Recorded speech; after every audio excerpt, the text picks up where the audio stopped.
सृष्टि के निर्माण का क्षण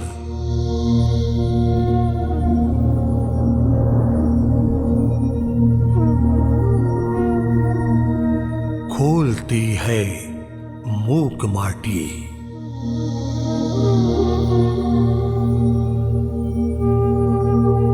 सृष्टि के निर्माण का क्षण खोलती है मूक माटी। कितने कालों से धरा पर डोलती है मूक माटी।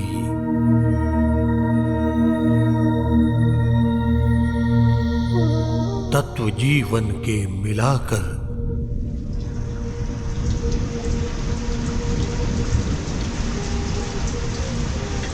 तोलती है मूक माटी। हम बहुत अनभिज्ञ हैं, आभास ही हमको नहीं है, वरना हर पल जाने क्या क्या बोलती है मूक माटी।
ज्ञान कथाएं विद्यासागर जी की सब खोलेंगी। वही मूक माटी अब बनकर पूर्णमति बोलेगी।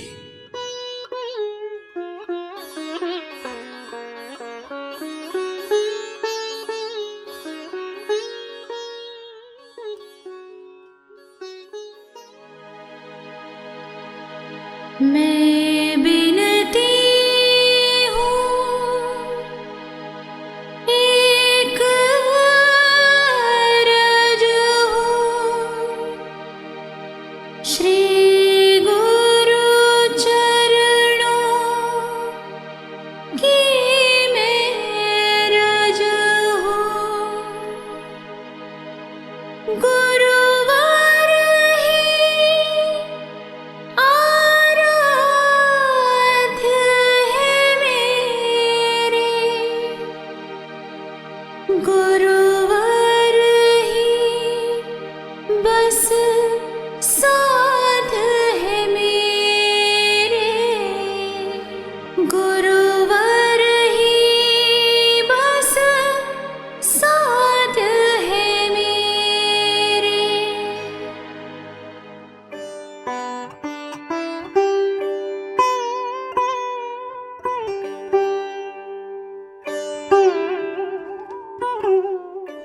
माटी एक महान संत की आत्मा का संगीत है।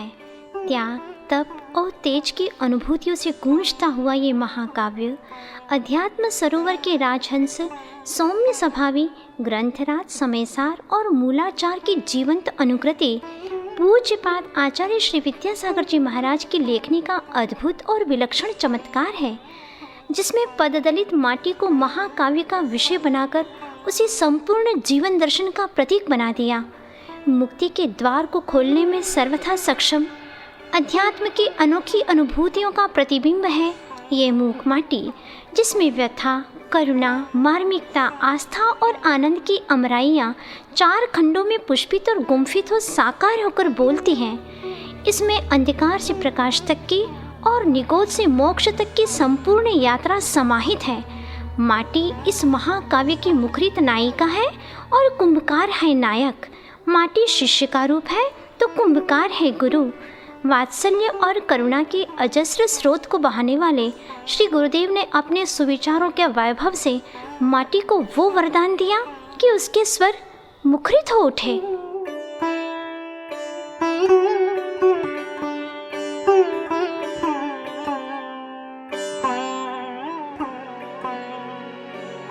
निम्न उच्च के मिलन से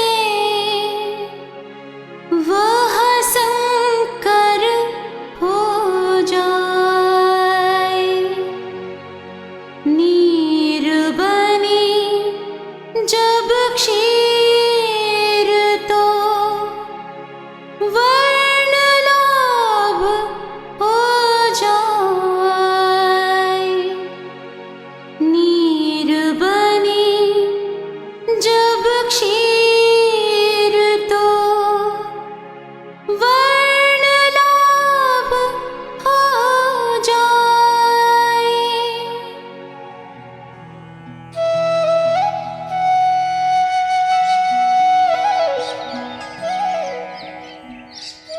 महामनस्वी चेतना के उच्चाशय शिखर स्पर्शी कवि हृदय आचार्य भगवान श्री विद्यासागर जी महाराज की मूक माटी महाकाव्य के प्रथम खंड की मंगल यात्रा निशा के अवसान और उषा के शान से प्रारंभ होती है।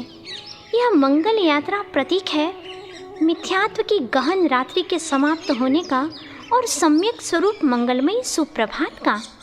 प्रकृति पुरुष श्री गुरुदेव ने प्रकृति के सौंदर्य से इस महाकाव्य की पावन यात्रा का सूत्रपात किया है, जो हमें आत्म स्वभाव को पाने का शुभ संकेत दे रही है।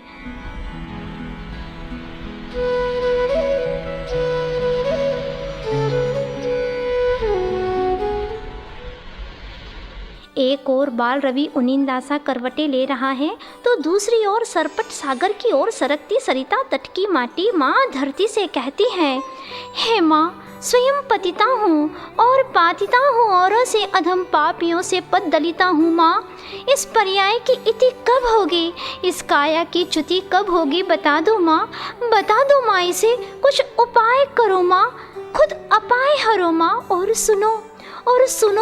सुनो माँ, विलंब मत करो, पद दो, पथ दो, पाथे भी दो माँ।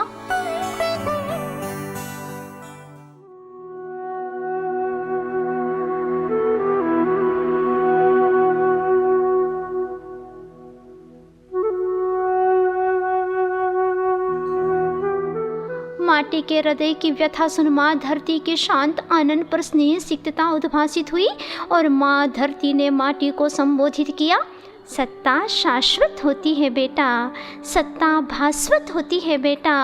प्रति सत्ता में होती है अनगिन संभावनाएं, उत्थान पतन व खसखस का दाना सा बहुत छोटा होता है बड़का बीज वहाँ, किंतु समुचित क्षेत्र में उसका वपन हो, समयोचित खाद हवा जल उसे मिले, अंकुरित हो, कुछ ही दिनों में विशाल काय धारण कर वट के रूप में अवतार लेता है। यही इसकी महत्ता है। सत्ता शाश्वत होती है, सत्ता भास्वत होती है बेटा।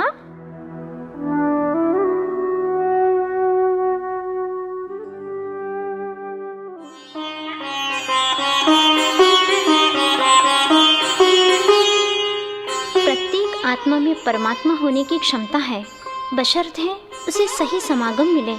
सुनो बेटा, उजली उजली जल की धारा बादलों से झरती है, धला धूल में या धूमिल हो दलदल में बदल जाती है। वही धारा यदि नीम की जड़ों में जा मिलती कटुता में ढलती है, सागर में जा गिरती लवड़ाकर कहलाती है। वही धारा बेटा विषधर मुख में जा विषहाला में ढलती है, सागरीय शुक्तिका में गिरती स्वाति का काल हो मुक्तिका बनकर झिल मिलाती है। वही बेटा जलीय सत्ता, जैसी संगति मिलती है वैसी मति होती है, मति जैसी अग्रिम गति मिलती जाती और यही हुआ है युगों युगों से भवों भवों से। समझी बात? असत्य की सही पहचान ही सत्य का अवधान है बेटा। तुम्हें निश्चित ही अपनी मंजिल मिलेगी, लेकिन ध्यान रखना आस्था के साथ साधना की भी ज़रूरत होती है। प्राथमिक दशा में साधना के क्षेत्र में स्खलन की संभावना भी पूरी बनी रहती है बेटा। स्वस्थ प्रौढ़ पुरुष भी क्यों न हो, काई लगे पाषाण पर पद फिसलता ही है। इतना ही नहीं, निरंतर अभ्यास के बाद भी स्खलन संभव है। प्रतिदिन बरसों से रोटी बनाता खाता आया हो, तथापि वह पाक शास्त्री की पहली रोटी करड़ी क्यों बनती बेटा? इसीलिए सुनो, आयास से डरना नहीं, आलस्य करना नहीं, और अंत में इससे यही फलित हुआ कि संघर्षमय जीवन का उपसंहार वह नियम रूप से हर्षमय होता है। धन्य। इसीलिए तो बार बार यह स्मृति दिलाती हूँ कि टालने में नहीं, सती संतों की आज्ञा पालने में ही, पूत का लक्षण पालने में यह सूक्ति चरितार्थ होती है बेटा। और कुछ क्षणों तक मौन छा जाता है।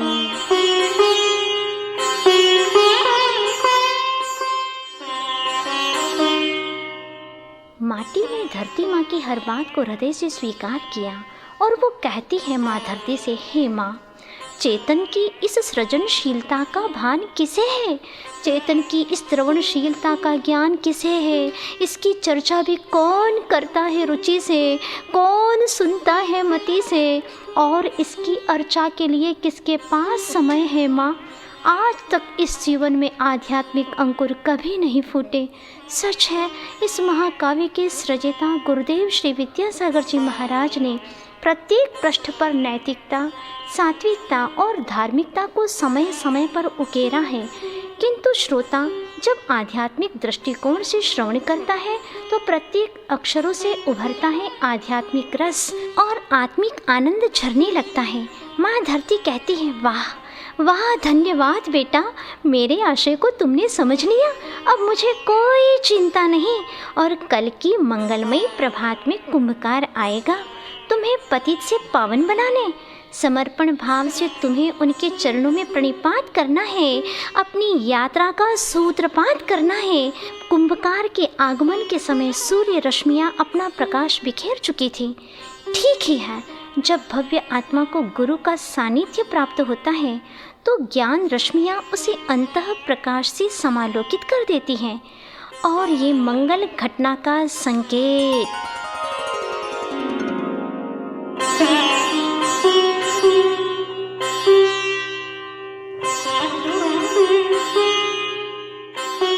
बाएं हिरण दाएं जाए, लंका जीत राम घर आए। यही दृश्य यहाँ देखा जा रहा है और भविष्य में विजय की कामनाएं साकार हो उठी हैं। कुंभकार ने ओमकार को नमन कर अहंकार का वमन किया। तदनंतर माटी को कुदाली से खोदना प्रारंभ किया, जैसे साधक ज्ञान की कुदाली से आत्मरस को खोदता है।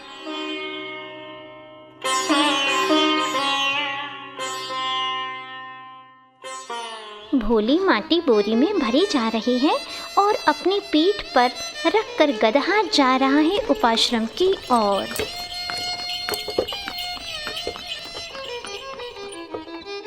किंतु खुरदरी बोरी की रगड़ से पीठ छिल रही है, पीर मिल रही है। आंसुओं के बहाने बाहर आ पूरी बोरी को भिगोती सी माटी की अनुकंपा मानो कह रही है, दूसरों पर दया करना ही स्व की याद करना है। तभी गदहा प्रार्थना करता है, मेरा नाम सार्थक हो प्रभु। यानी गद का अर्थ है रोग, हा का अर्थ है हारक।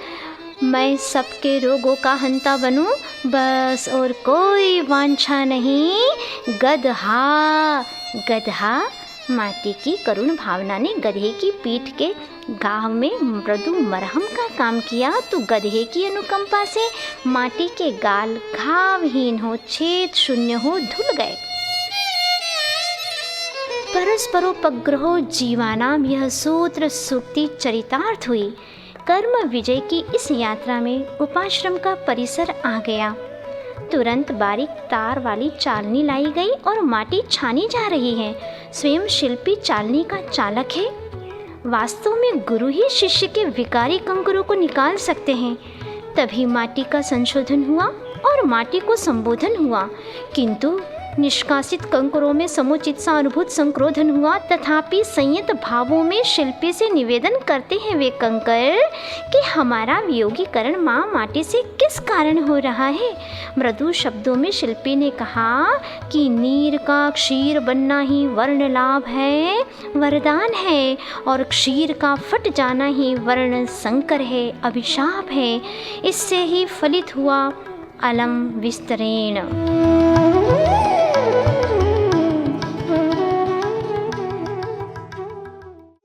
शिल्पी ने कहा, अरे कंकरों, माटी से मिलन तो हुआ पर माटी में मिले नहीं तुम, माटी से छुबन तो हुआ पर माटी में घुले नहीं तुम। इतना ही नहीं, चलती चक्की में डालकर तुम्हें पीसने पर भी अपने गुणधर्म भूलते नहीं तुम। भले ही चूर्ण बनते रेतिल माटी नहीं बनते तुम में कहाँ है वह जल धारण करने की क्षमता। जलाशय में रहकर भी युगों युगों तक नहीं बन सकते जलाशय तुम। मैं तुम्हें हृदय शून्य तो नहीं कहूँगा, परंतु पाषाण हृदय अवश्य है तुम्हारा। दूसरों का दुख दर्द देख कर भी नहीं आ सकता कभी उसे पसीना, है ऐसा तुम्हारा सीना।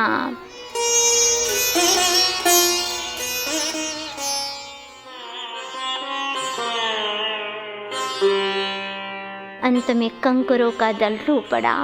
फिर प्रार्थना के रूप में, ओ मानातीत मार दो मूर्ति माटी माँ, एक मंत्र दो इसे जिससे कि यह हीरा बने और खरा बने कंचन सा। कंकरों की प्रार्थना सुनकर माटी की मुस्कान मुखरित होती कि संयम की राह चलो, राही बनना ही तो हीरा बनना है। स्वयं राही शब्द ही विलोम रूप से कह रहा है, राही हीरा।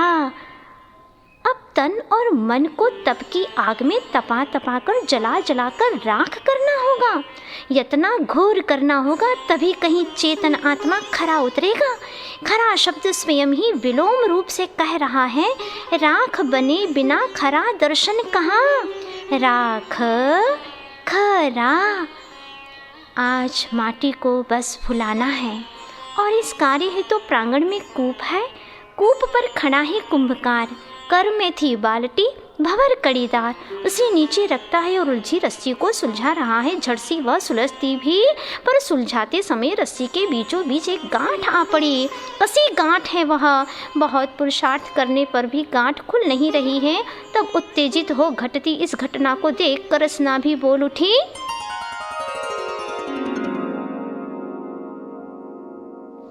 ओरी रस्सी, मेरी और तेरी नाम राशि एक ही है, परंतु आज तो रस्सी नहीं नीरस लग रही है। सीधी सादी थी अब तक ना दीदी सी मानी जाती थी उदारा अनुदरासी, अब सरला नहीं रही तू, घनी गठीली बनी है और घनी हठीली बनी है। हठ छोड़कर गांठ को ढीली छोड़, अन्यथा पश्चाताप हाथ लगेगा तुझे चंद पलों में, जब अविभाज्य जीवन तेरा विभाजित होगा दो भागों में।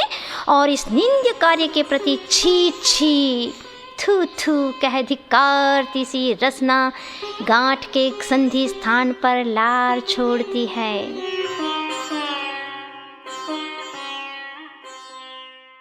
परिणाम यह हुआ कि रस्सी हिल उठी अपने भयावह भविष्य से और कुछ ही पलों में गांठ भीगी नरमाई आई, उसमें ढीली पड़ी वह। फिर क्या पूछो, दांतों की गरमाई आई। सफलता को देखकर ऊपरी और निचले सामने के सभी दांत तुरंत गांठ को खोल देते हैं। ये सच है, मोक्ष के मार्ग में गांठ कभी भी स्वीकार नहीं की जा सकती। मिथ्यात्व की गांठ खोलना अनिवार्य है ना। इसीलिए जैन दर्शन में श्रवण का मार्ग निर्ग्रंथों का मार्ग है। अब रस्सी पूछती है रसना से कुछ जिज्ञासा का भाव ले कि तुम्हारे स्वामी को क्या बाधा थी इस गांठ से। सो रसना रहस्य खोलती है।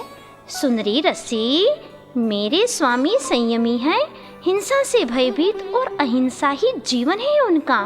उनका कहना है कि संयम के बिना आदमी नहीं, यानी वही आदमी है जो यथा योग्य सही आदमी है। समझी बात? ओरी रस्सी बावली कहीं की मेरी आली।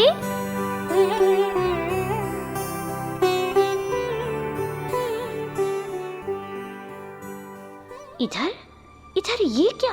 उस कूप में एक मछली सोच रही है कि मुझे कोई ऊपर की ओर ले चले।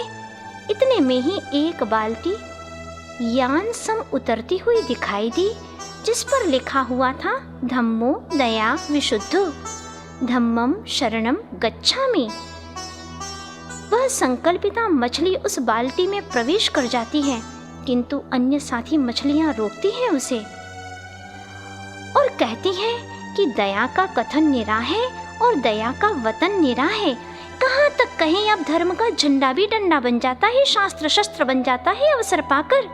और प्रभु स्तुति में तत्पर सुरीली बांसुरी भी पास बन पीट सकती है प्रभु पथ पर चलने वालों को। समय की बलिहारी है, यह संसार की वास्तविकता है।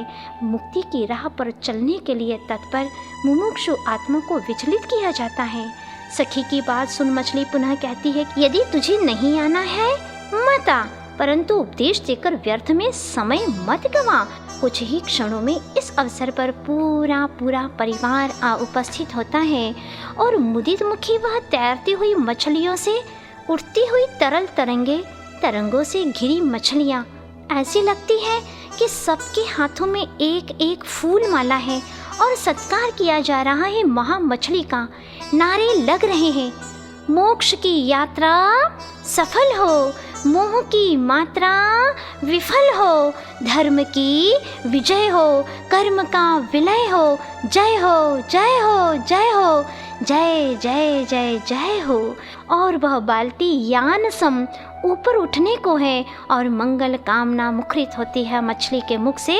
यही मेरी कामना है कि आगामी छोरहीन काल में बस इस घट में काम ना रहे, विषय भोग का वास ना रहे और लबालब जल से भरी हुई बाल्टी कूप से ऊर्ध्व गति वाली होती है। अब जैसे ही वह बाल्टी अबाधित ऊपर आई भू पर, बाल्टी ले कुंभकार बड़ी सावधानी से धार बांधकर दोहरे कपड़े से जल छानता है। इतने में ही शिल्पी की दृष्टि थोड़ी सी फिसल जाती है अन्यत्र और वो मछली फिसलकर माटी के पावन चरणों में जा फूट फूट कर रोती है, जैसे अनंत काल से भटकती आत्मा को पहली बार वीतरागी प्रभु की शरण मिली। तभी उसकी आंखें संवेदना से भर जाती हैं और वेदना से घिर आती हैं।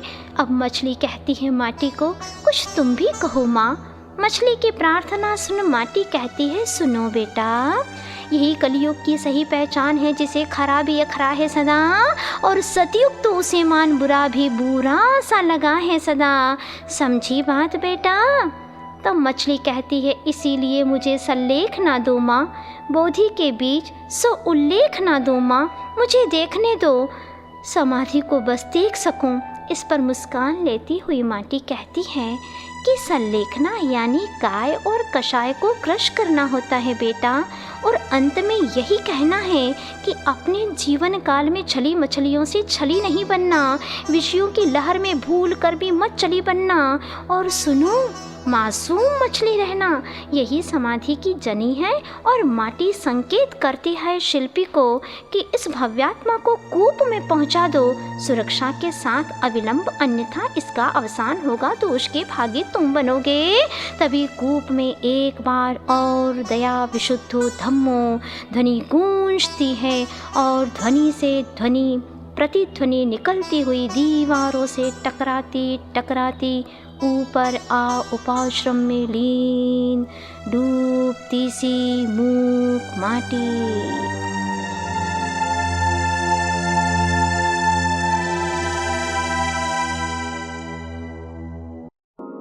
यह प्रथम खंड पूर्ण हुआ।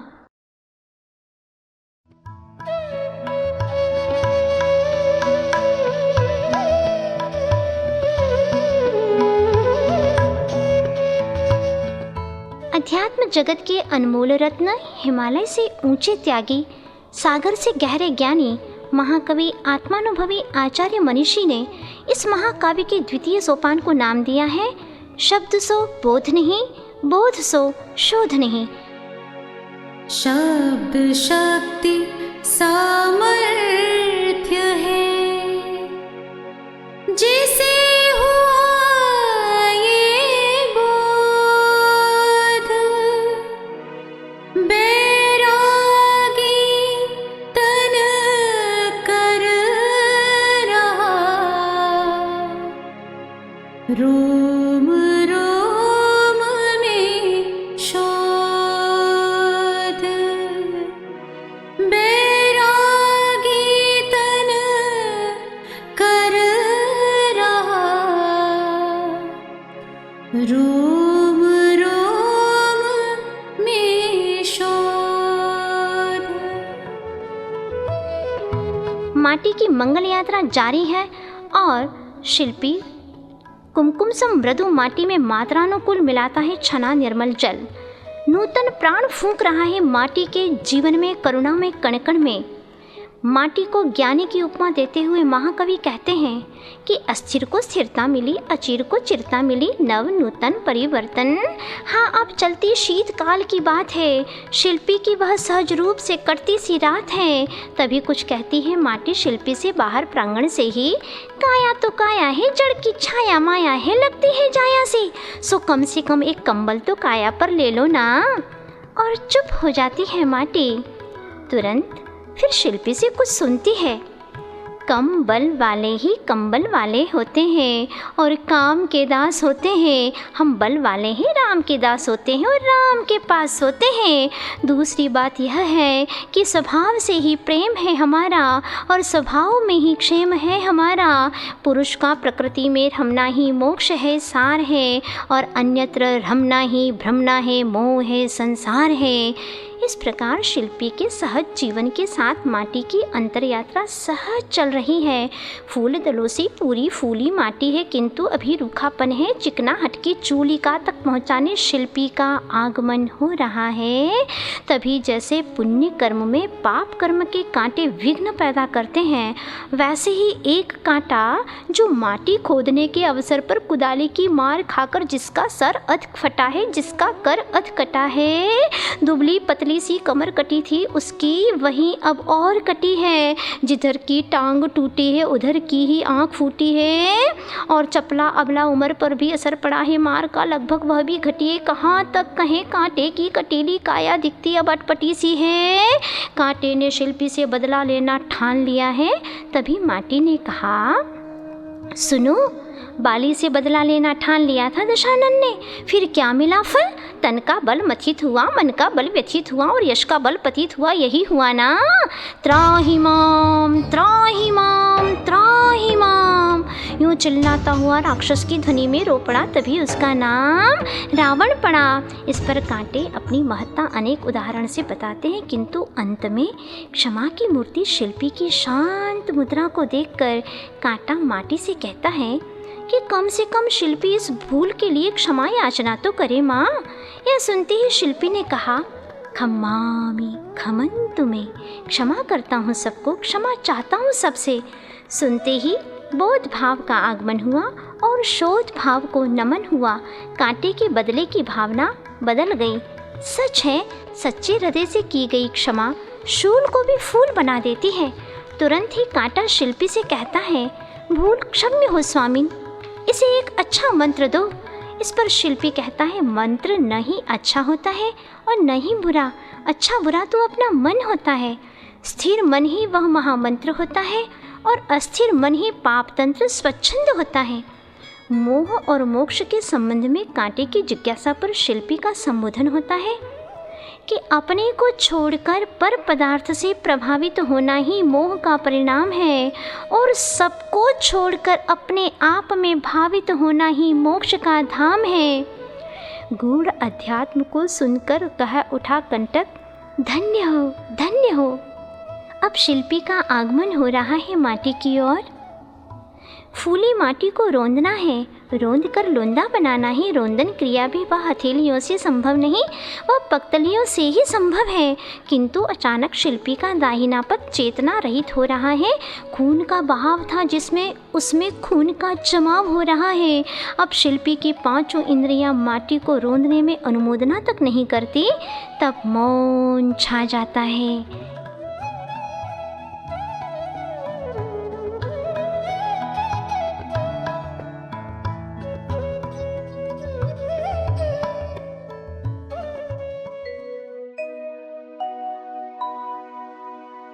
वाणी करती प्रश्न ये, मन तो क्यों है मौन,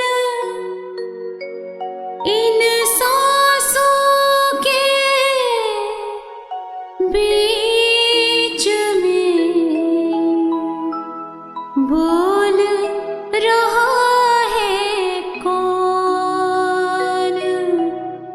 बोल रहा है कौन।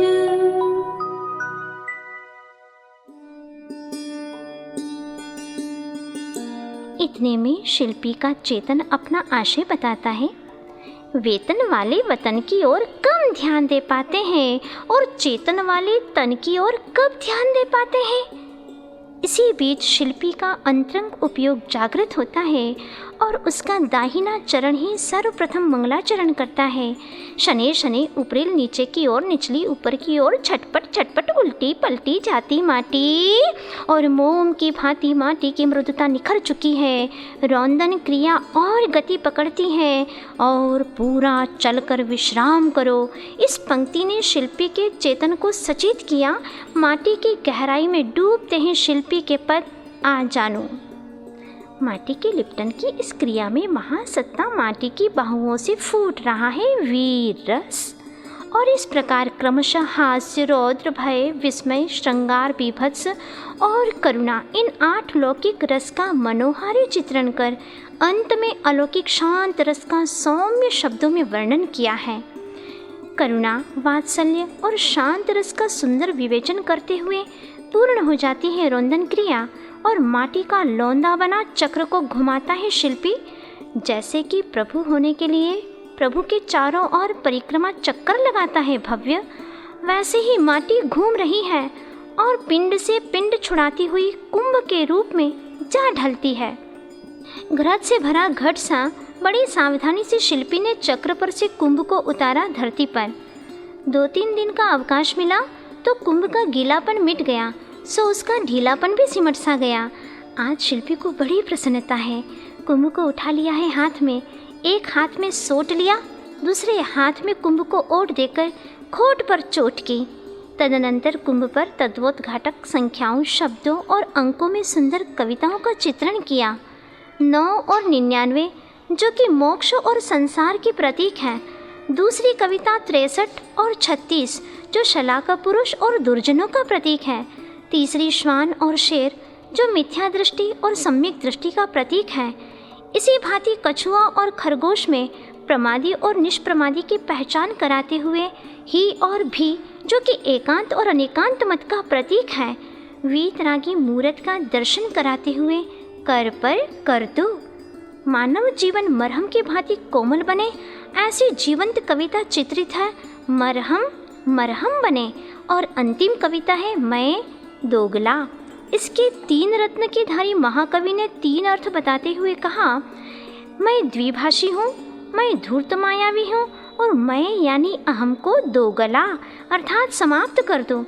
इस प्रकार वट के बीज की भांति अल्प शब्दों में गुरुतम गहन अर्थ लिए कविताएं निर्मित हो जाती हैं। अभी कुंभ में जलीय अंश शेष है, उसको सुखाना है। कुंभ को रखता है कुंभकार धरती पर और इधर वसंत ऋतु का अंत हो चुका है। यहाँ चल रही है केवल तपन तपन तपन। गर्मी का मौसम है परंतु भविष्य भला नहीं दिखता। अब भाग्य का भाल धूमिल है, अधर में डुलती सी बादल दलों की बहुलता। हे प्रभु, अकाल में काल का दर्शन क्यों?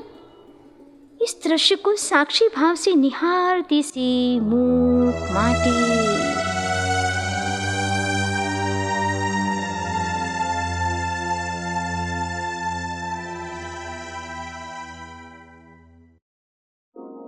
अब हम सुनेंगे अगले तृतीय खंड में पुण्य का पालन और पाप का प्रक्षालन कैसे होता है।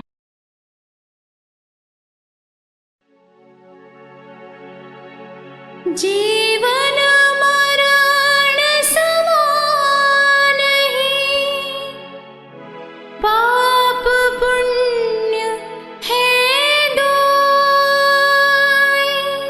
पुण्य करे तो पाप का प्रक्षालन झट होय। पुण्य करे तो पाप का प्रक्षालन झट होय।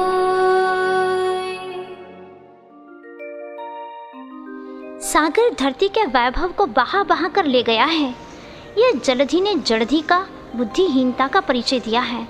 अपने साथ दुर्व्यवहार होने पर भी प्रतिकार नहीं करने का संकल्प लिया है धरती ने। इसीलिए तो धरती सर्वसहा कहलाती है, सर्वस्वाहा नहीं। न्याय पथ के पथिक बने सूर्य नारायण से यह अन्याय देखा नहीं गया, सहा नहीं गया, तब प्रखर प्रखर तर अपनी किरणों से जलधि के जल को जला जला कर सुखा दिया। चुरा कर भीतर रखा हुआ अपार धन वैभव दिख गया। कई बार भानु को घूस देने का प्रयास किया गया, पर न्याय मार्ग से विचलित नहीं हुआ वह, परंतु चंद्रमा विचलित हुआ और उसने जल तत्व का पक्ष लिया। लक्ष्य से चित हो भरपूर घूस ले लिया, तभी तो उज्जवल भाल कलंकित हुआ उसका। अन्यथा दिन में क्यों नहीं, रात्रि में क्यों निकलता है घर से बाहर। खेद है, चंद्रमा का ही अनुसरण करती हैं ताराएं भी। सच है, अर्थ की आंखें परमार्थ को देख नहीं सकती, जैसे रागी द्वेषी मोही की आंखें वीतरागी का दर्शन कर नहीं सकती। जल को मुक्ता के रूप में ढालने में शुक्ति का सीप कारण है, और सीप स्वयं धरती का अंश है। बांस भी धरती का अंश है। बादलों से गिरा जल बांस की संगति पा वंश मुक्ता में बदलने लगा। इसी भांति धरती माँ की आज्ञा पालने में रथे वंश मुक्ता, सीप मुक्ता, नाग मुक्ता, सुकर मुक्ता, मच्छ मुक्ता, गज मुक्ता और मेघ मुक्ता।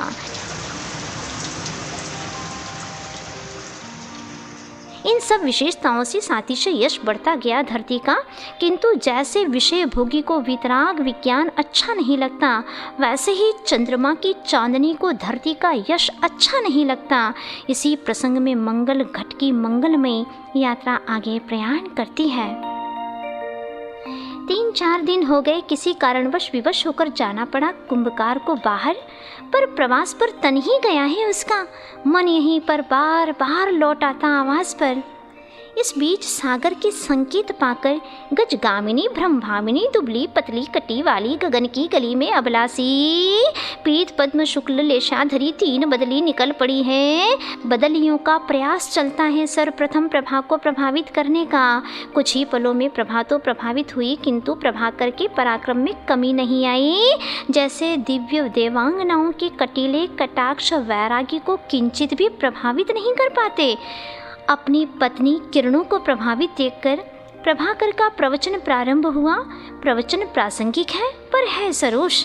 शत्रुता छू नहीं सकती जिन्हें, ये आरी नहीं सो नारी। महोत्सव जीवन में लाती है, सही रास्ता दिखाती है, संयम की जठराग्नि को तीव्र करती है सो महिला। अवगम ज्ञान ज्योति लाती हैं, वर्तमान में लाती हैं, और न बला सो अबला कहलाती हैं। पृथ्वी पर लक्ष्मी को देने वाली प्राथमिक लौकिक मंगल कुमारी है। सम शील संयम तीनों में पुरुष को कुशल बनाती है सो स्त्री है। सुख सुविधाओं का स्रोत सुता, दो हित जिसमें निहित हो वह दुहिता है। जो सबकी आधारशिला हो, सबकी जननी वह माता है। मात्र अंग ना है, चेतन स्वरूपा है, वह है अंगना। इस प्रकार इनका शाब्दिक किंतु सकारात्मक आध्यात्मिक प्रवचन ज्यों ही पूर्ण हुआ, प्रभाकर का प्रवचन वह हृदय को जा छू गया। पीता पद्मा शुक्ला लेश्या धारिणी, बाहर के अनुरूप बदलाहट भीतर भी तीनों बदली, ये बदली। प्रभाकर को परिक्रमा देती, तभी ऊपरी देहिलता झिलमिलाई निचली स्नेहिलता से मिलाई। धरती के कण अधर में उठे और बदली के जल कणों से जा मिले। छल का दिल छिल गया, सब कुछ निश्चल हो गया, जैसे वशिष्ठ और विश्वामित्र का राम और विभीषण का मिलन हो गया और जल को मुक्ति मिली। यूं मेघ से मेघ मुक्ता का अवतार।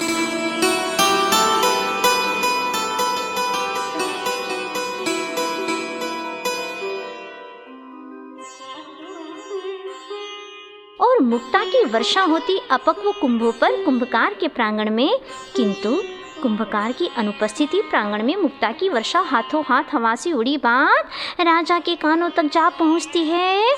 ज्यों ही राजा की मंडली नीचे झुकती मुक्ता की राशि भरने को, त्यों ही गगन में गुरु गंभीर गर्जना। अनर्थ अनर्थ अनर्थ, पाप पाप पाप। क्या कर रहे हैं आप? परिश्रम करो, पसीना बहाओ। मंत्री समेत सारी मंडली मूर्छित हुई। राजा कीलित हो गया, जमाने का झमकट आ गया। इसी अवसर पर कुंभकार का भी आना हुआ। देखते ही सोचने लगा, मंगलमय प्रांगण में दंगल क्यों हो रहा प्रभु? तभी शिल्पी ओंकार उच्चारण के साथ शीतल जल को मंत्रित कर सिंचन करता है। जैसे लक्ष्मण को पवित्र विशल्या का समागम होते ही मूर्छा दूर हो जाती है, जैसे अनादि मिथ्या दृष्टि को गुरु द्वारा देशना मिलते ही आत्म दृष्टि खुल जाती है, वैसे ही पल भर में मुदी आंखें खुल जाती हैं। तभी विनयावनत कुंभकार कहता है, अपराध क्षम्य हो स्वामिन, मेरी अनुपस्थिति के कारण आपको कष्ट हुआ और मुक्ता की राशि को बोरियों में स्वयं अपने हाथों से भरता है। तुरंत मंडली समेत राजमुख से निकलती है ध्वनि, सत्य धर्म की जय हो, सत्य धर्म की जय हो। इस प्रसंग में कुछ कहता है अपक्व कुंभ भी प्रजापति को संकेत कर, बाल बाल बच गए राजन, बड़े भाग्य का उदय समझो। लक्ष्मण रेखा का उल्लंघन रावण हो या सीता, राम भी क्यों न हो, दंडित करेगा ही। कुंभ के व्यंगात्मक वचनों से राजा के मुखमंडल में परिवर्तन देख कुंभकार ने कुंभ की ओर बंकिम दृष्टिपात कर कहा, लघु होकर गुरुजनों को भूलकर भी प्रवचन देना महाअज्ञान है दुखमुदा, परंतु गुरुओं से गुण ग्रहण करना यानी श्रीपथ पर चलेंगे हम, यूं उन्हें वचन देना महावरदान है सुख सुधा। कुंभ को समझाते कुंभकार की बातों से राजा की मति का उफान उतरता गया और कुंभकार के निवेदन पर राजा मुक्ता राशि को स्वीकारता है और मुक्ता की दुर्लभ निधि ले राजकोष को और समृद्ध करता है। इसी भांति धरती की धवलीम कीर्ति वह बढ़ती जा रही है, किंतु धरती के यश को और बढ़ाती हुई लजीली सी लौटती बदलियों को देख सागर क्षोभित हुआ, लोचन लोहित हुए, उसके भ्रुकुटियाँ तन गई। उसकी और कुछ मनोभाव व्यक्त करता है सागर कि स्वस्त्री हो या परस्त्री, स्त्री जाति का यही स्वभाव है कि किसी पक्ष से चिपकी नहीं रहती वहाँ। इसीलिए भूल कर भी कुल परंपरा संस्कृति का सूत्रधार स्त्री को नहीं बनाना चाहिए और गोपनीय कार्य के विषय में विचार विमर्श भूमिका नहीं बताना चाहिए। न्याय पक्ष के पथिक प्रभाकर से यह सहा नहीं गया, तब बड़वानल को संकेत किया,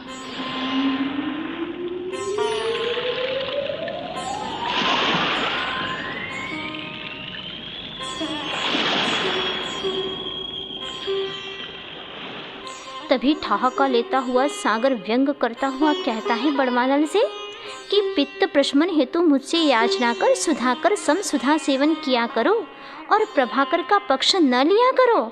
इस बार बादल को प्रशिक्षित किया है प्रचुर समय देकर, बदलिया नहीं दल बदलने वाली, झट से दया से पिघलने वाली। विघन डालना ही जघन काम है जिनका और नाम है घन जिनका। ऐसे तीनों बादल क्रम से कृष्ण नील कापोत रंग वाले तन के अनुरूप ही मन से कलुषित हैं। सर्वप्रथम वह बादल दल देखते ही देखते अपने पथ में बाधक बने प्रभाकर से जा भिड़ते हैं और गुरु गर्जन करते कहते हैं कि धरती का पक्ष क्यों लेता है, सागर से क्यों चिढ़ता है। अरे अब तो सागर का पक्ष ग्रहण कर ले, अवसर है, अब सर से काम ले। अब छोड़ दे उल्टी धुन, अन्यथा ग्रहण की व्यवस्था विलंब होगी। तभी बादल दलों को जलाने हेतु प्रभाकर के प्रयास को निरख नीच निराली नीति वाले सागर ने राहु को याद किया। राह में राशि मिलती देख राहु गुमराह सा हो गया। चुपचाप यह सब पाप होता रहा। दिन दहाड़े सरासर सागर से निर्यात सौर मंडल की ओर, यान में भर भर कर झिलमिल झिलमिल अनगिन निधियां, ऐसी हस्ती धवलिम हसिया मनहर हीरक मौलिक मणियां, मुक्ता मूंगा माणिक छवियां, पुखराजों की पीलिम पटिया, राजाओं में राघु भरता नीलम के नगर रजतिम छड़ियां। इस प्रकार राहु को रिश्वत देकर सागर पक्ष का समर्थन हुआ। राहु का घर भर गया, राहु का सर भर गया विष विषम पाप निधि से, और कोलाहल किए बिना बस साबुत ही निकलता है प्रभाकर को। दिन कर तिरोहित हुआ सो दिन का अवसान सा लगता है।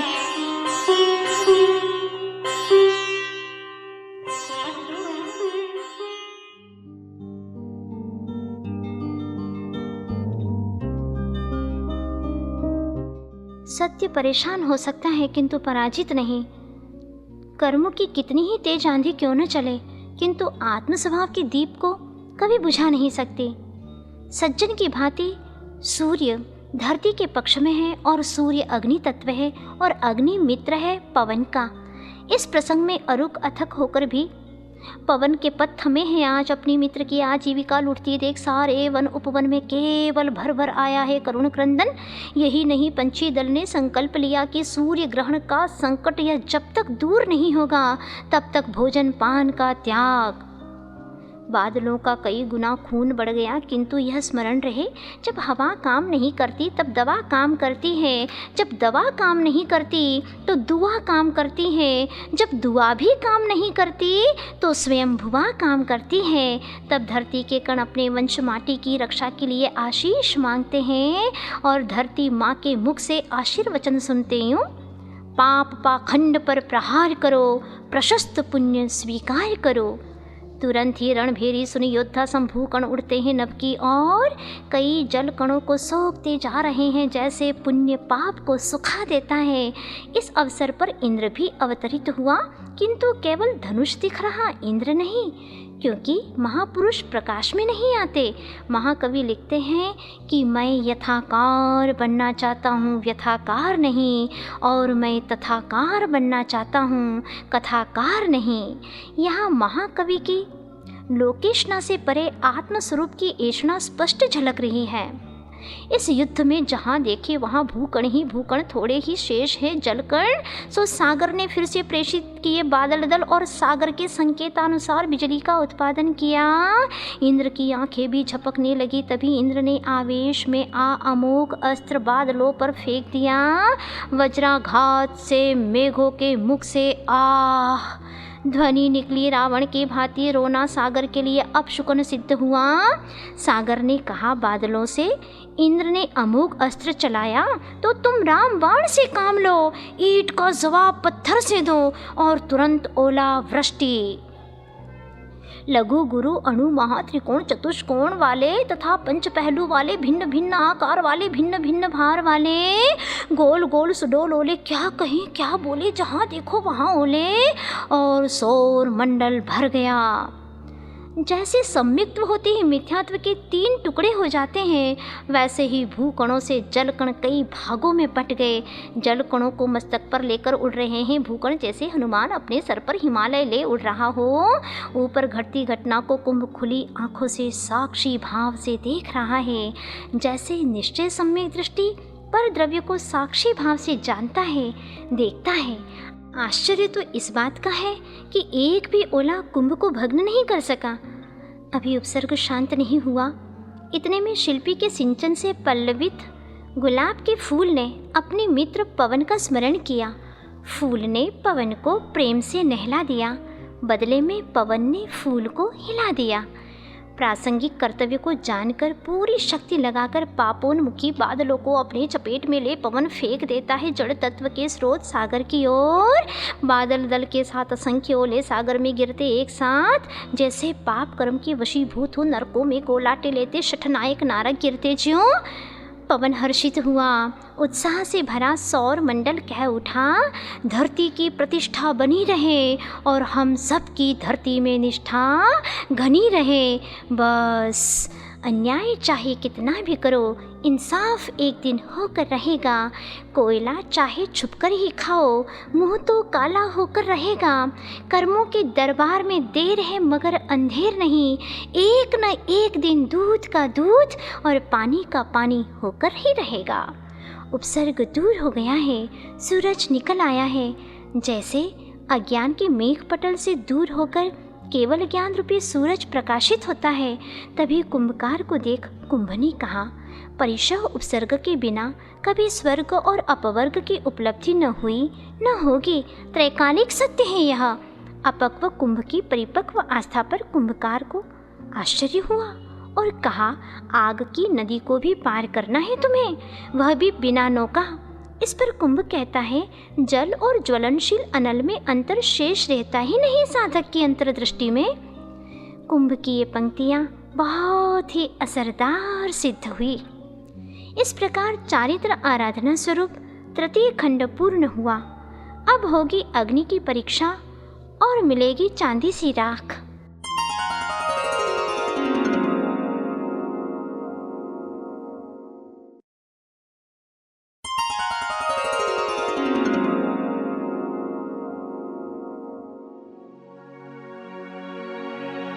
अग्नि की भी हो रही अग्नि परीक्षा नित्य, तब चांदी सी राख में जगमग करता सत्य, तब चांदी सी राख में जगमग करता सत्य।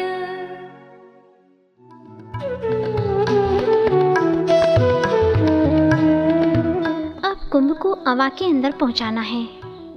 जैसे दर्शन, ज्ञान, चारित्र और तप आराधना के बिना ध्यान का अवा तैयार नहीं हो सकता, वैसे ही इस अवा को बबूल, नीम, देवदारू और इमली इन चारों लकड़ियों से तैयार किया है। तभी सब लकड़ियों की ओर से बबूल की लकड़ी बोली कि वैसे ही अपराधियों की पिटाई के लिए हमें बनाई जाती। अब कुंभ को जलाने में एक और हत्या की कड़ी जुड़ी जा रही इस जीवन में। तभी शिल्पी के समझाने पर लकड़ी की ओर से स्वीकारता मिली, किंतु अवा के उत्तर दिशा में मुख्य द्वार पर महामंत्र का स्मरण कर शिल्पी ज्यों ही अग्नि लगाता है, शीघ्र ही बुझ जाती है। तभी लकड़ी कहती है, मैं तो जलना चाहती हूँ पर अग्नि मुझे जलाना नहीं चाहती। तब शिल्पी पुनः जलाता है। जलती अग्नि कहने लगी, अग्नि परीक्षा के बिना आज तक किसी को भी मुक्ति मिली नहीं, न ही भविष्य में मिलेगी। लो, देखते ही देखते सुरसुराती सुलगती गई अग्नि समूचे अवा को अपने चपेट में लेती, छोटी बड़ी सारी लकड़ियों को अपने पेट में समेट लेती। पूरा का पूरा अवा धूम से भर उठा, चारों तरफ मात्र धूम धूम धूम। जैसे कोई तपस्वी ध्यानाग्नि में कर्मों की स्वाहा करता है, तब वह धूम सिद्ध शिला तक जा मिलती है और अंत में साधक को भी सिद्धालय में जा बिठा देती है। शनै शनै अब धूम का उठना बंद हुआ और 100% अग्नि की उष्णता उद्भासित हुई। कुंभ की पहली दृष्टि पड़ी और 100% अग्नि की उष्णता उद्घाटित हुई। कुंभ की पहली दृष्टि पड़ी निर्धूम अग्नि पर। चारों ओर फैली मात्र अग्नि अग्नि अग्नि। तभी ध्यान के संदर्भ में अग्नि कहती है, ध्यान की बात करना और ध्यान से बात करना, इन दोनों में बहुत अंतर है। एक शव के समान निरा पड़ा है, एक शिव के समान खरा उतरा है। तभी दर्शन और अध्यात्म के विषय में कुंभ निवेदन करता है। अग्नि कहती है, दर्शन के बिना अध्यात्म का जीवन चल सकता है, चलता ही है, पर हाँ, बिना अध्यात्म दर्शन का दर्शन नहीं। लहरों के बिना सरोवर वह रह सकता है, रहता ही है, पर बिना सरोवर लहर नहीं। स्वस्थ ज्ञान ही अध्यात्म है, व्यस्त जीवन दर्शन है। तभी कुंभ से मिलता है अग्नि को साधुवाद और अग्नि धधक उठी। उसी रात कुंभकार ने स्वप्न देखा। कुंभ अग्नि की तपन से रो रहा है, जलपान करना चाहता है। स्वप्न में ही कुंभकार जलपान आदि ले जा रहा है कि स्वप्न की मुद्रा छूट गई। अवा का अवलोकन करने बढ़ती शिल्पी के चरण को देख कुंभ की ओर से स्वयं अवा ने कहा, हे शिल्पी महोदय, स्वप्न प्रायः निष्फल ही होते हैं, इन पर अधिक विश्वास हानिकारक है। इसमें स्व यानी अपना, प यानी पालन संरक्षण, न यानी नहीं, जो निज का ही रक्षण नहीं कर सकता वह औरों को क्या सहयोग देगा। तभी तो सम्यक दर्शन के लिए जागृत अवस्था चाहिए। और स्वप्न अक्षरशः असत्य निकला। तभी हाथों में फावड़ा ले अवा की छाती से राख को हटाता है और अवा से बाहर आया है सकुशल कुंभ। सावधान हो शिल्पी अवा से एक एक कर क्रमशः धरती पर रखता जा रहा है कुंभों को। धरती की थी, है, रहेगी माटी यह।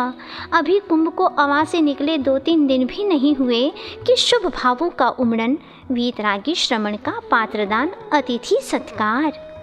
जो श्रमण प्रतिकूल शत्रुओं पर कभी बरसते नहीं, अनुकूल मित्रों पर कभी हरसते नहीं और ख्याति कीर्ति लाभ पर कभी तरसते नहीं। यूं कुंभ ने भावना भाई सुभावना भवनाशिनी। इधर वह नगर के महासेठ ने भी सपना देखा कि स्वयं ने अपने ही प्रांगण में भिक्षार्थी महासंत का स्वागत किया, हाथों में माटी का मंगल कुंभ ले। उषा काल में कुंभकार के पास एक सेवक प्रेषित किया। सेवक को देख शिल्पी ने कहा, दम सार्थक हुआ हमारा, श्रम सार्थक हुआ हमारा और हम सार्थक हुए। तभी सेवक कुंभ को 7 बार बजाता है क्रमशः।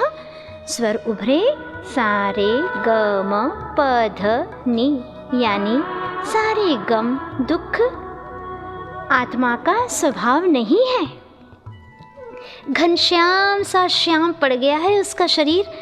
जैसे वाद्य कला कुशल शिल्पी मृदंग मुख पर स्याही लगाता है, तब वह हाथ की गदिया और मध्यमा का स्पर्श पा धा धिन धिन धा, धा धिन धिन धा, वेतन भिन्ना चेतन भिन्ना, ता तिन तिन ता, ता तिन तिन ता, का तन चिंता, का तन चिंता। इस प्रकार कुंभ का परीक्षण और निरीक्षण हुआ।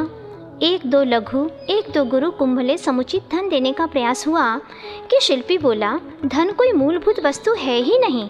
जब उपहार के रूप में भी राशि स्वीकृत नहीं हुई, तब सेवक ने शिल्पी को सादर धन के बदले धन्यवाद दिया और चल दिया कुंभले सानंद।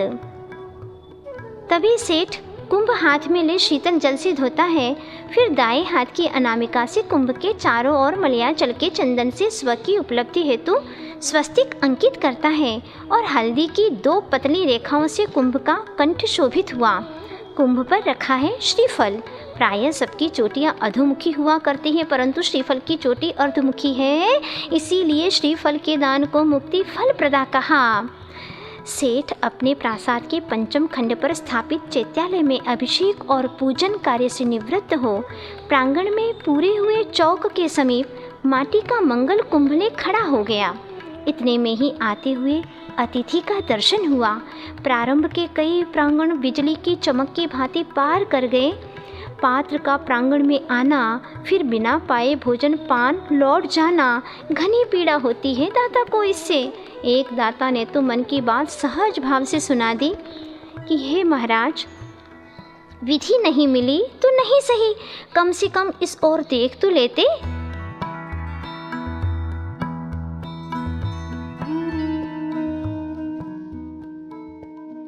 स्वामीन, कई बार पात्र मिले पर भावना नहीं जागी। आज भावना बलवती है, अतः आहार हमारे यहाँ हो। बस इसमें दोष लगेगा तो मुझे लगेगा, आपको नहीं स्वामिन। हे कृपा सागर, कृपा करो, देर नहीं, अब दया करो।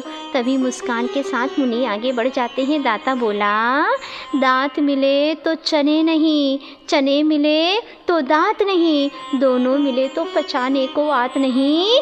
तभी कुंभ ने सेठ को सचेत किया, पात्र से प्रार्थना हो पर अतिरेक नहीं।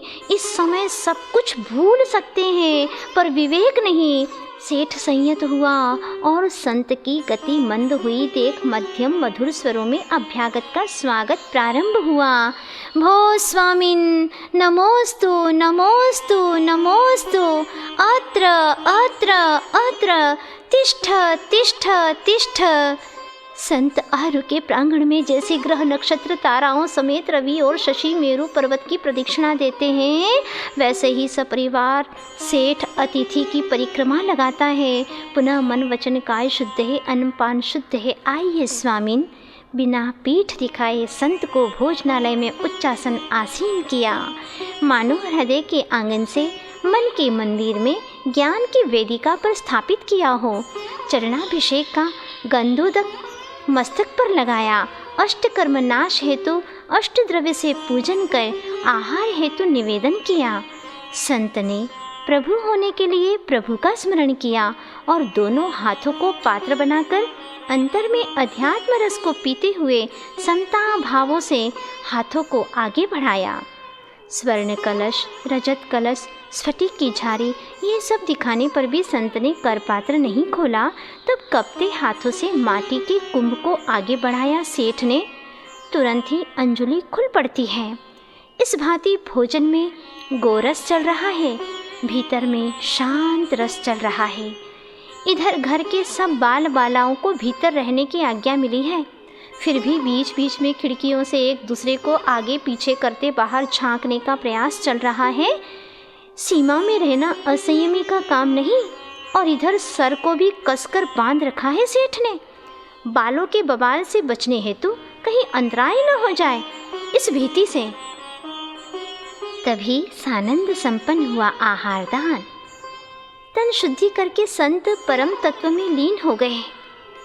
तदनंतर सेठ ने मयूर पंख की पिच्छी संत को प्रदान की और कमंडलू में तन शुद्धि हेतु प्रासुक जल भर दिया। आसपास की जनता अतिथि के पावन दर्शन हेतु आंगन में आ खड़ी है। तभी सेठ ने प्रार्थना की पात्र से कि एक ऐसा सूत्र दो हमें जिस सूत्र में बंधे हम अपने अस्तित्व को पहचान सकें। तभी करुणा के सागर संत ने अंतस का अध्यात्म रस बिखेर दिया और बोले कि बाहर ये जो कुछ भी दिख रहा है सो मैं नहीं हूँ और वह मेरा भी नहीं है।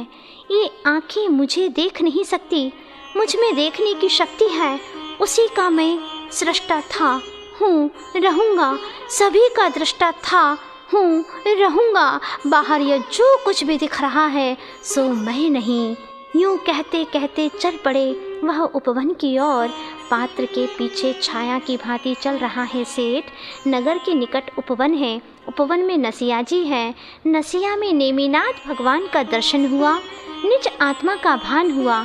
एक बार और नमन किया, लौटने लगा पर तन टूटने लगा, लोचन सजल हो गए और फूट फूट कर रोने लगा। पथ ओझल सा हो गया, जैसे अनादि मिथ्या दृष्टि को एक बार सम्यक दर्शन होकर पुनः छूट जाता है, वैसे ही पुनः घर की ओर जा रहा है सेठ। जैसे वर्षा के बाद कांतिहीन बादलों की भांति, तेल समाप्त हुए दीप की भांति, मूल धन से हाथ धो खाली हाथ लौटते बनिए की भांति, घृत निकलने के बाद नीरस दूध की भांति, सहपाठियों के समक्ष हारे हुए की भांति, धूल में गिरे फूल की भांति, माँ के विरह में रह रह कर सिसकते शिशु की भांति, बसंत का अंत हो जाने पर वन की भांति, मरुभूमि में सरकती पतली सरिता सा घर की ओर जा रहा सेठ। पूरा परिवार अपार हर्ष में डूबा है, किंतु सेठ के मुख को गौर से देखकर कुंभ ने कहा, संत समागम की यही तो सार्थकता है कि संसार का अंत दिखने लगता है। समागम करने वाला भले ही तुरंत संत संयत बने या न बने, इसमें कोई नियम नहीं है, किंतु वह संतोषी अवश्य बनता है। सही दिशा का प्रसाद ही सही दशा का प्रसाद है। और सेठ और परिवार का माटी के पात्रों के प्रति झुकाव देखकर स्वर्ण की थालियाँ, गोल गोल कलशियाँ, कुंद पुष्पसम शुभ्र लोटे, प्याले, कटोरे, राकेंदु समरस्तिम थालियाँ, बढ़िया बढ़िया स्फटिक की माणी की झारियाँ, तरह तरह की तश्तरियाँ, चमचम चमकने वाली चमचियाँ, यह सब क्या हो रहा है? यूँ सोचते चमत्कृत हो गए। आज का दिन भी पूर्ण नहीं हुआ और माटी का इतना स्वागत समादर।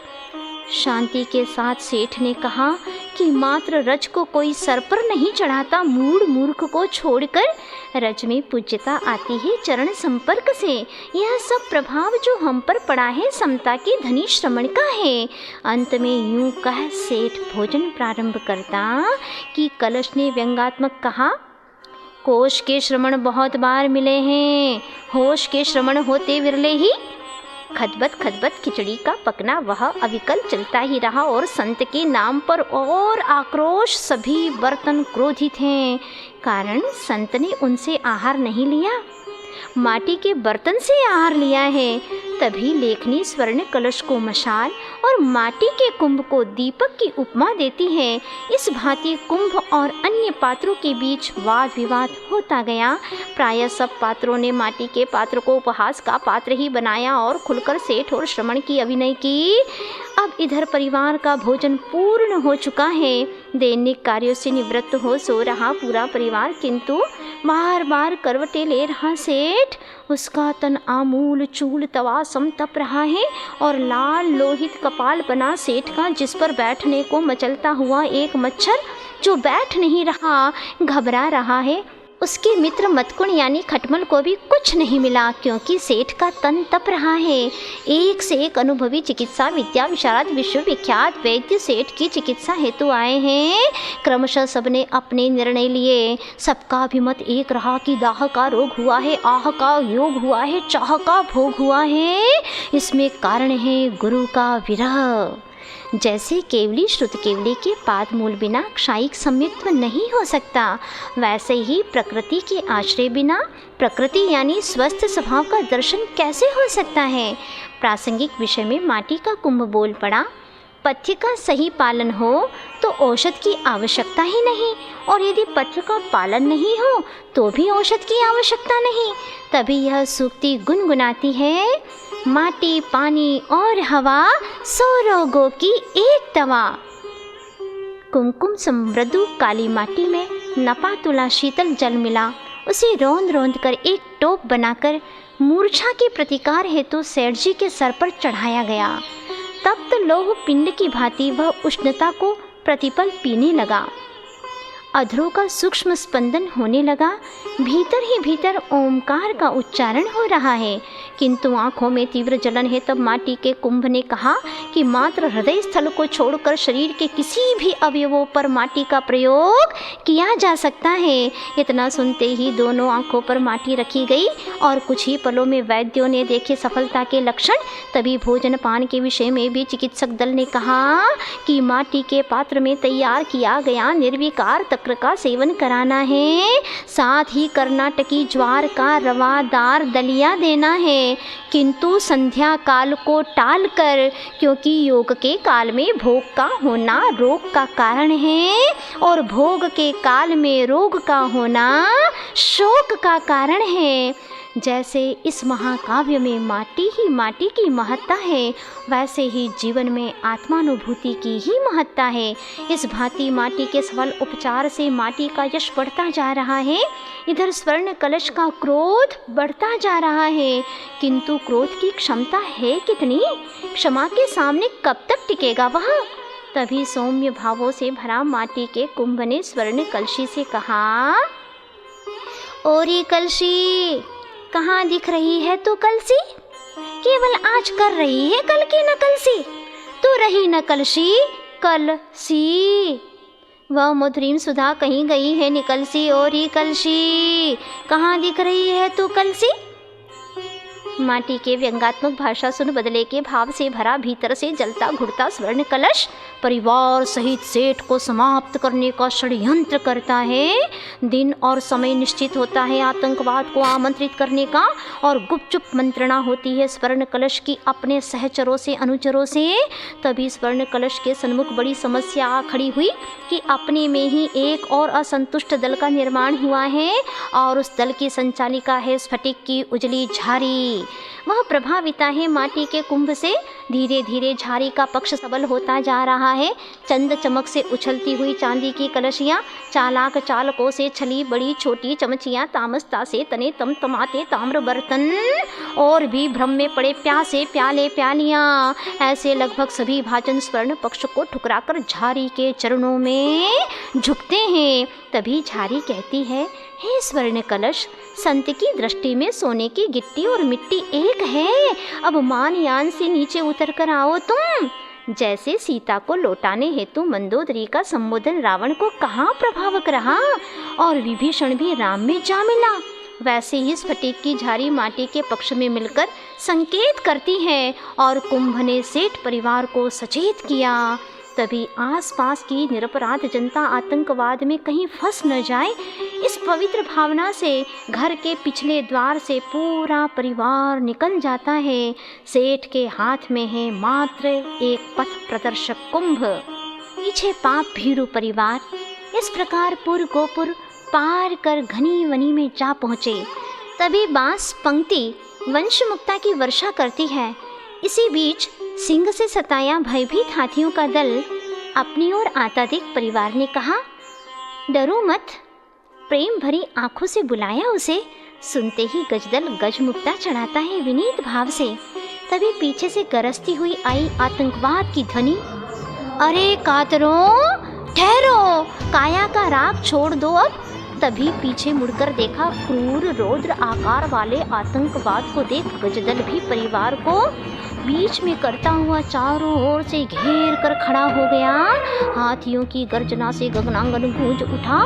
बड़ी बड़ी बामियां धूल बनकर गिर पड़ी। क्रूर विषधर बाहर आ निकले। सर्पों ने परिवार को निर्दोष, गजदल सरोष और आतंकवाद का दल सरोष है यह जान लिया। तब प्रधान सर्प ने कहा कि क्रूर अपराधी को क्रूरता से दंडित करना भी एक अपराध है। अतः किसी को काटना नहीं, मात्र शत्रु को शह देना है। और चारों ओर घिर गए अनगिन नाग नागिन। आतंकवाद ही स्वयं आतंकित हुआ और घनी वनी में जा छुप गया। सर्प अपद हैं, किंतु बिना कारण किसी को काटते नहीं। जिन पदों की पूजा के लिए इनका जीवन तरस रहा था, ऐसे सेठ व परिवार के समक्ष मौलिक दुर्लभ नागमणि का अर्पण हुआ। वहीं से बार बार आतंकवाद झाड़ियों से झांकता रहा और तुरंत साधित मंत्रों से मंत्रित 7 नींबू काली डोर में बांधे काली मेघ घटाओं की कामना के साथ शून्याकाश में उछाल दिए। तुरंत ही काली घनी मेघ घटाएं छा गई। मूसलाधार वर्षा के साथ ओलावृष्टि होने लगी, किंतु गजदल से परिवार का रक्षण चलता रहा। इतने में बादल दल छट गए। परिवार खड़ा है नदी तट पर। यहीं से लौटने का उद्यम हुआ कि कुंभ ने सचेत किया, अभी आतंकवाद गया नहीं। जैसे कर्म जब तक जीवित हैं अव्याबाद सुख हो नहीं सकता, वैसे ही जब तक जीवित है आतंकवाद धरती शांति की श्वास ले नहीं सकती। तभी रस्सी के एक छोर को कुंभ के गले में बांध अपनी अपनी कमर में रस्सी बांध ओमकार स्मरण के साथ नदी की तेज धार में कूद गए। कुंभ महायान का काम कर रहा है। नदी धरती का तिरस्कार कर अपनी ही प्रशंसा में डूबी थी। सेठ के समझाने पर और प्रतिकूल हुई भंवर चलने लगी। सबके सब विवश हो बहे जा रहे। तभी कुंभ ने नदी को ललकारा, यह धरती विलोम रूप से भी तीर ध यानी तीर को धारण करती है और ध के स्थान पर थ के प्रयोग से तीरथ बनता है। फिर भला कैसे डुबा सकती हो तुम हमें, जब आग की नदी को पार कर आए हम। तत्काल कुंभ का माँ धरती के प्रति समर्पण को देख एक महामत्स्य मुक्ता प्रदान करता है। इसकी विशेषता यह है कि अगाध जल में भी पथ पा जाता है और यही हुआ तुरंत। बिन मांगे मोती मिले, मांगे मिले न भीख। प्रथम श्रेणी में उत्तीर्ण विद्यार्थी संपरिवार प्रसन्न है, किंतु आतंकवाद का वही रंग है, वही ढंग है, अंग अंग में वही व्यंग है। जैसे मुक्ति पथ के पथिक को कर्म का आतंक अंत अंत तक बाधा देता है, वैसे ही यहाँ घटित हो रहा है और नदी से आतंकवाद की प्रार्थना। ओ माँ जल देवता, क्या इन पापियों को भी प्यार करती है तो? यदि नहीं तो इन्हें डुबो दे। इस पर नदी कहती है, जो कुछ है धरती की शोभा इनसे ही है। अब बल का दुरुपयोग नहीं होगा, समर्पण हो चुका है, ऊर्जा उपासना में पलट चुकी है। किंतु आतंकवाद की नौका को और गति मिली। परिवार के सम्मुख अंधाधुंध पत्थरों की वर्षा करने लगा। पत्थरों की मार से रक्त की धारा बह उठी है। ऐसी स्थिति में भी सेठ का संघर्ष चल ही रहा है। आतंकवाद का कुंभ को फोड़ने का प्रयास, कमर में कसी रस्सी को काटने का प्रयास भी सफल नहीं हुआ। मानो जल देवता ने ही परिवार के चारों ओर रक्षा मंडल की रचना की हो, जैसे सीता, मैना, सुलोचना की रक्षा की थी देवों ने। यह चमत्कार मत्स्य मुक्ता का भी हो सकता है, किंतु आतंकवाद की क्रूरता चरम सीमा पर है। अपने हाथों में बड़ा सा जाल ले परिवार के ऊपर फेंकने को है कि धरती के उपासक पवन से यह देखा नहीं गया। तत्काल प्रलय का रूप धरता है और एक ही झटके में जाल को दूर शून्य में फेंक दिया। कई गोलाटे लेते हुए नाव में ही सिर के बल गिर गया आतंकवाद का दल। नाव भी डामाडोल हो गई और लगभग सब डूबने को है। सेवक की भांति पवन भी कुंभ के संकेत से संयत हुआ।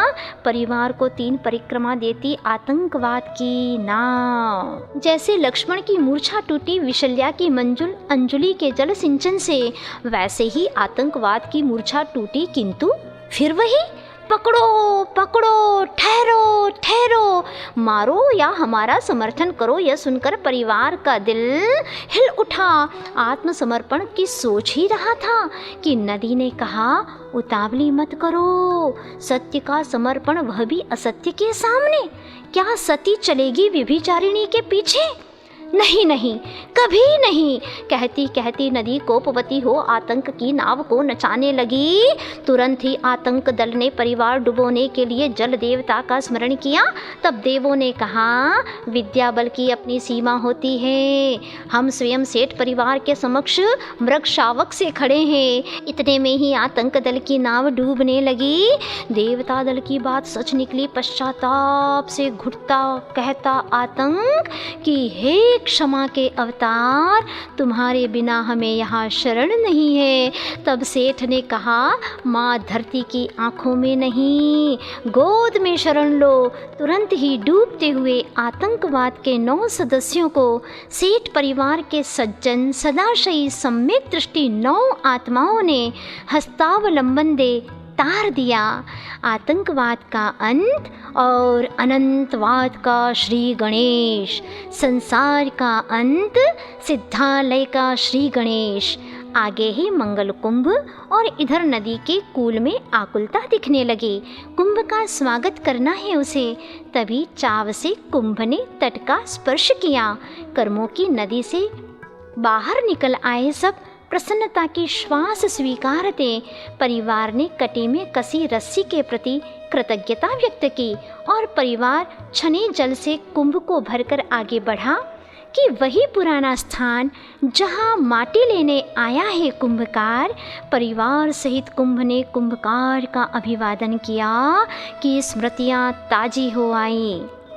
फूली फूली धरती कहती है, माँ को प्रसन्नता है बेटा, तुम्हारी उन्नति देखकर मेरी आज्ञा का पालन कर कुंभकार का संसर्ग किया सो प्रथम खंड हुआ। उसके चरणों में तुमने अहम का उत्सर्ग किया सो द्वितीय सर्ग हुआ। समर्पण के बाद बड़ी बड़ी परीक्षाएं होती हैं। जो उपसर्ग सहन किया सो तृतीय सर्ग हुआ। परीक्षा के बाद जो परिणाम निकला वह अंतिम चतुर्थ सर्ग हुआ। धरती की भावना सुन सबने कृतज्ञता की दृष्टि से कुंभकार को देखा। तो बोला वह, यह सब ऋषि संतों की ही कृपा है। और कुछ ही दूरी पर वृक्ष के नीचे संत को देख सादर प्रदक्षिणा दे सबने प्रणाम किया। पदाभिषेक कर गंधोदक सर पर लगाया। गुरु का आशीष मिला कि शाश्वत सुख का लाभ हो। तभी भूतपूर्व आतंकवाद ने कहा, हम भी आप जैसे बन सकें, इसलिए तुम्हारी भावना पूरी हो ऐसा वचन दो हमें। तभी गुरु ने कहा, वचन हम अपने गुरु को दे चुके, प्रवचन दे सकते हैं, तुम्हें वचन नहीं। मैं जहाँ हूँ वहाँ आकर देखो मुझे, तुम्हें होगी मेरी सही सही पहचान। तुम्हारे विश्वास को अनुभूति मिलेगी, अवश्य मिलेगी, मगर मार्ग में नहीं, मंजिल में। और महामौन में डूबते हुए संत और माहौल को अनिमेष निहारती सी मूक माटी।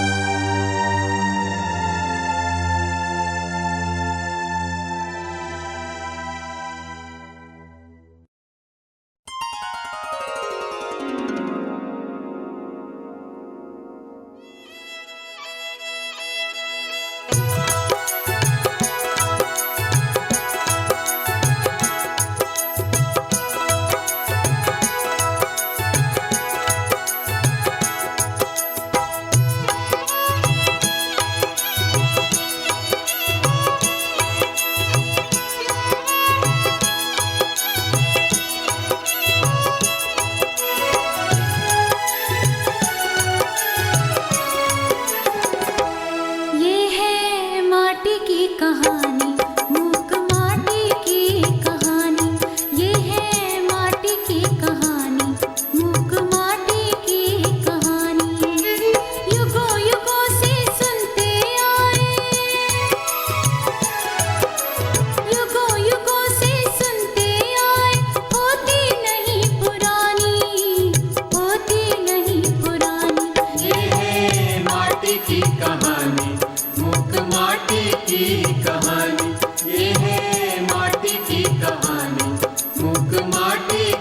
कहानी।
कहानी, मूक माटी की कहानी, ये है माटी की कहानी, मूक माटी की कहानी।